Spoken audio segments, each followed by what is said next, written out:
Allohim yolg'onni yomon ko'radi, lekin 3 yolg'onni kechirmaydi debdilar. Hadisda shunaqa ma'nolar kelgan. Alloh taborak va taolo gunohlarni kechiradi, lekin 3 ta yolg'onni kechirmaydi. Birinchisi aytilgan. Alloh taborak va taolo tushga aytilgan yolg'onni kechirmaydi dedilar.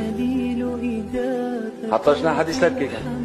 Kim ko'rmagan tushini ko'rdim desa, qiyomat kuni unga arpani boshoqlari tutkaziladi. Bog'la buni banda deyiladi. Bog'lay olmaydi, azobga itariladi. Arpani boshog'i, bug'doyni boshog'ini tasavvur qiling. Boylab bo'ladimi bir-biriga? Bunday narsa-ku. Qanaqa boylaydi uni bir-biriga? Bog'la buni banda deyiladi, bog'lanmaydi, azoblanadi.